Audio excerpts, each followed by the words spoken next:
Hey everybody, thank you for watching Leaf by Leaf. Today I continue my journey through the works of Haruki Murakami. I have now finished, technically the third novel, but the second book by Vintage. The first one contained his first two very, very short novels. Haruki Murakami himself, in an introduction to those two early novels, or really their novellas, he said that he himself believes that his first novel was technically this one, A Wild Sheep Chase, which I just finished yesterday. Right off the bat, just some quick observations. Definitely, I agree with Murakami. This is more of a novel. It is cool, however, to see the development of a novelist and to have witnessed the seeds of his craft, and now as he's extending them. So one thing that I'm learning about Murakami, and by the way, if you haven't watched the first video, the whole point of this is that I've been peer pressured into reading Murakami. I've been hearing about him forever. I've got some predispositions and so on, as we all inevitably do. But I'm trying to leave those at the door and give every single book a fair read. So for me, one thing I'm picking up on already is that his novels, one general way in which I think they're so addictive for many people, is that they've got that element of putting everyday people within an allegory. So it's like this world and this story is occurring around them, but it's a completely allegorical world. But then over here in this like realist novel, or this novel of realism, it's just these everyday people, and then blending the two together works really well. And so far, in his first three novels, they're all parts of the Rat series, the Rat being this now elusive figure who was a good friend of the narrators. I don't know the narrator's name. I don't think they've said it. That's one thing I'm finding with Murakami. He doesn't tend to give names, and when he does, it's something like the Sheep Man or the Rat, or Jay for the Chinese bartender, and so on. But you've got this everyman narrator. That's always going to work. You've got this mysterious ear model whose ears apparently have superpowers, and you've got this elusive old friend, the Rat. You've got an ailing kingpin figure called the Boss, and then this mission to find a sheep whose likeness keeps popping up. So those are sort of the main threads that braid this story together and keep the plot going forward. Now, when I say a sheep whose likeness keeps popping up, this was really nice for me. I don't read a lot of mysteries and whodunits and so on, but this reminded me of my times with Pynchon's Crying of Lot 49, where we see the muted horn popping up everywhere, and we know there's this conspiracy around it. It was very much had hints of that in it, so that was nice. I also noticed, I used to read Chuck Palahniuk. I thought his novels were very interesting. It was sort of journalism meets cult horror movies meets, I don't know. They just have this feel. I like any writer who has a voice that's very much their own, and a style very much their own. And I found that with Palahniuk, at least for a while, and then he seems like he started running out of ideas. But there is something of Palahniuk in here, where both Palahniuk and Murakami, they like to look at things from a strange angle. They like to drop little things or take situations that are already interesting and then tweak them just a little bit more. Not too far to where it's completely bananas, although if I were to pull some of the things in here out of context, it would seem absolutely bananas. but they bring us along on this journey to make things as plausible as possible, but constantly sort of tweaking it. And that I really like, because they're constantly at work upending expectations. I mean, from the title alone, a wild sheep chase, instead of course, we all know the saying, a wild goose chase. So already playful, and you know, a lot of the chapter titles have that same feel. I'm just trying to find one really quickly. I should have marked one. But anyway, they're probably very contextual, so it wouldn't really work pulling them out. But anyway, even the chapter titles are very playful and upend expectations. So some quick pros and cons. Pros, like I said, it continues to surprise and upend expectations. Number two, he's definitely very adept at descriptive writing. He has a knack for simile. However, if we jump over to the cons, he almost pushes that too far. There was one page that had, I think I counted something like 6 similes on one page during describing things, and that can get a little bit cumbersome. Now, whether we blame the writer or the editor, you know, that's an argument for another day.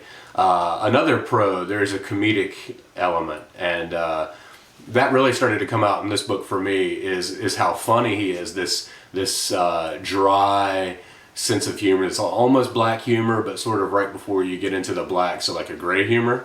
So if we just run through some of these things that I've tabbed here, I like how he's continuing to mix, let's say, not mass cult and mid cult, and I don't want to say elite versus whatever, but I like the way he mixes, I don't know what we call it. Anyway, you'll see what I mean from this.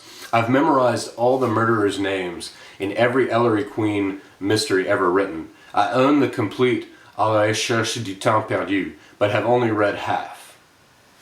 I like that. Like, this is an everyman that we as readers can relate to. You know, it's from what I take from that is, you know, he loves mysteries and he loves reading through his Ellery Queens, and he's at least trying to read this great literature of Proust, you know, but he can only make it halfway. Like I said, there's a girlfriend that pops up with magical ears. One of the things she says to him is, listen, an important phone call is going to come through in 10 minutes. She doesn't, you know, presumably she doesn't know that that's happening, and her ears are telling her. But that also struck me because so far in Murakami, in these first 3 novels, it seems like the phone call is quite a trope for him. That may just be indicative of the time in which these were written, when really it was just landline phones were the only way to communicate with people, you know, besides snail mail and so on, and newspapers, as happens in here. But it happens all the time. The phone call is a Murakami trope. I really liked this. You know, this is the same narrator from the previous 2 novels, and in the previous one, he goes to bed each night curling up with his volume of Kant's Critique of Pure Reason, which is hilarious, because this is, you know, if you've ever even tried to read that book or heard of it, it is not easy. And we can see some of what maybe the spillover from reading that book right here, when the narrator says, whether you take a donut hole as blank space or as an entity unto itself is a purely metaphysical question and does not affect the taste of the donut one bit. So again, you know, he takes these heady metaphysical musings, and then he uses bathos, you know, to bring them down into absurdity with, you know, it does not affect the taste of the donut one bit. That's wonderful. That's clever. I like that. I think this really sums up the novel itself. This could be taken as a comment on this novel. It says, there are symbolic dreams, dreams that symbolize some reality. Then there are symbolic realities, realities that symbolize a dream. By the time you're done reading this, that will make perfect sense. Here's an excerpt from a letter from the rat to the narrator.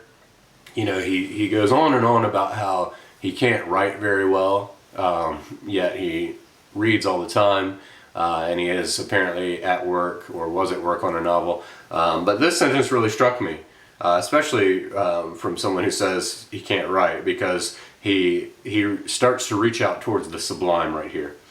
Time really is one big continuous cloth, no? We habitually cut out pieces of time to fit us, so we tend to fool ourselves into thinking that time is our size, but it really goes on and on.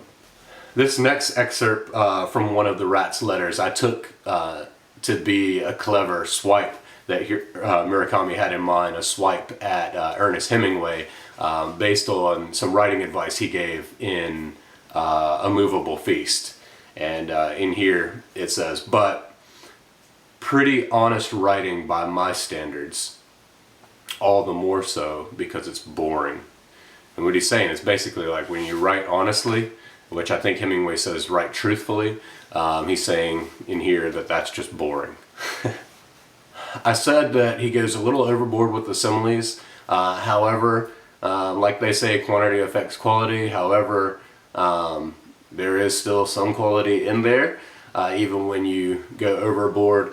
And I really liked this one. And this gives you like some insight into Murakami's knack for looking at things from a little bit different angle. And he says, "Someone coughed with a dry rasp that sounded like a mummy tapped on the head with a pair of tongs." Another thing that sort of irked me a little bit, he introduces this character who has an extremely idiosyncratic way of speaking, to the point where even the way it's printed out in the book is completely different than anyone else. However, he continues almost every time he speaks to say, to cue who it is that's speaking, which just seemed completely out of place, instead of letting that interesting idiosyncrasy speak on its own to inform us of who it was. I mean, it's minor, but it's all throughout, and it was a bit irksome. So in the end, although I would say, along with the first two, Hear the Wind Sing and Pinball 1973, and now A Wild Sheep Chase, I would say still 2 stars out of 5 for all of them. I am, however, going to commit to my promise to all of my peers who have pressured me into reading through Murakami and give him a fair read. I did enjoy seeing, you know, these seeds from these early 2 novellas start to blossom in this one. This is definitely more of a novel. It's more thought out. It's more engaging. However, it's still not exactly my cup of tea, but I look forward to continuing to read through. It looks like up next is Hard-Boiled Wonderland and the End of the World, which I like a good long title like that. As I said in my first video, I have read the 5th novel, Norwegian Wood, and I actually quite liked it, but I'm told that it's not representative of Murakami, and I'm starting to see that already. I'm very much looking forward to the Wind-Up Bird Chronicle and Kafka on the Shore. These are the 2 that I'm told I will really connect with. And then I like a good long novel, so I'm looking forward to 1Q84 down here. And so I will continue to make videos on all of these. The next video will be Hard-Boiled Wonderland at the End of the World. And I appreciate all of you watching, and if you've got thoughts on Murakami, or tips for me while reading and so on, please let me know. Thank you.